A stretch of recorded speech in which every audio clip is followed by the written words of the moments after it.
Hey, I owe you a video from Tuesday because brain fart, I accidentally deleted the video I recorded after the 12:30 class on Tuesday. That's right, Tuesday I went to the 12:30 class and the 6:30 class. I made a quick little video after the 6:30 class, positional control from mount, but I forgot, or I deleted the video at 12:30, which was class number 9, the elbow escape from mount and pulling guard. And I can't remember who my training partner was, but I had a great time and I learned a lot.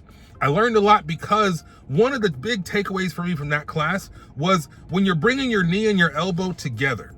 For me, I kept trying to use the elbow or the arm to force the knee into my guard, to force it lower. And it was Alex and Bobby, I think.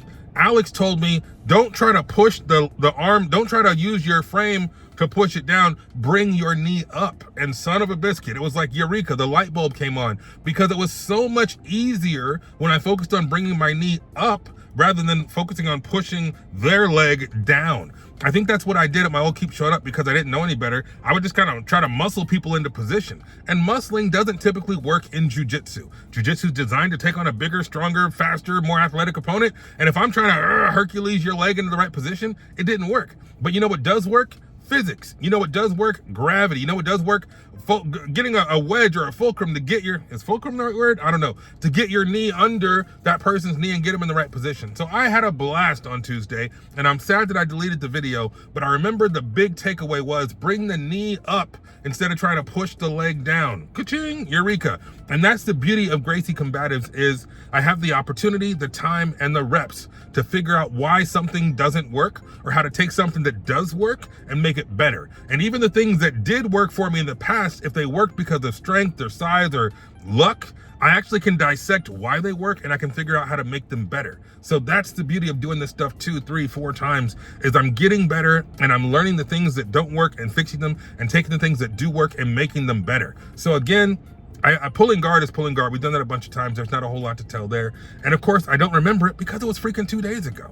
So I just remembered I finished the video for today's class and I thought, oh crap, I got to re-record the Tuesday video. So here it is. Elbow escape from mount and pulling guard was fantastic. Bring the knee up instead of trying to push the arm down. Of course, the removal, the hook removal is fantastic. All that stuff is great, man. And I don't know how much this is going to be applicable in jiu-jitsu versus jiu-jitsu, but against somebody on the street, it's freaking money. And the reason why I say that is because I've been on the bottom plenty of times. There's a guy I used to train with and roll with. I've talked about him in some of my old videos. His name is Hunter. Hunter's like 6'7", so I couldn't wedge him or move him around the way I would move around smaller guys or guys whose legs maybe weren't so long. And so I really had to work on my elbow escape with Hunter. But the thing is, I never got to break down the elbow escape the way that Gracie University breaks it down. As a matter of fact, now that I'm saying this, I think I mentioned that in my last video about the elbow escape from mount, because I remember framing and putting my elbow there to block the knee from coming forward and then trying to push his knee into position, but that didn't work.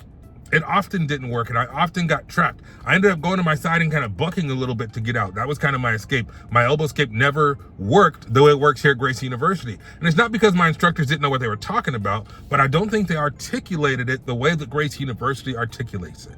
And that's the beauty of learning in a systematic way. And I don't want to get all teachery on you, but really the term is pedagogy. The style, the way that we teach and the way that we communicate the information so that people can receive it, so that anyone can receive it, so the vast majority of learners can receive it, it's fantastic. I mean, Gracie does everything. They teach you visually, they teach you audibly, they teach you kinesthetically. It's freaking fantastic. And that speaks to me as a nerd. It speaks to me as a box checking, list making, spreadsheet loving fool, because you're breaking it all down step by step. And I didn't miss anything. It's not feel, it's not monkey see, monkey do. It's listen, learn, try, and freaking improve. So I guess that's it. Gracie University is freaking amazing. I'm happy to be here. I'm happy to be on the summer. I'm happy to be on summer break. So I think that's it. And when you watch my next video, probably tomorrow, I'm going to be wearing the same shirt because I just finished class number 10, positional control from side mount, and I recorded that right before I recorded this. So hopefully you're not getting overwhelmed with too much information from old Chris. But if you have any questions, feelings, thoughts, opinions, let me know in the comments. You can always find me on social media at Chris Learns Jiu-Jitsu. And I want you to stay focused, stay positive, stay vigilant. Take care.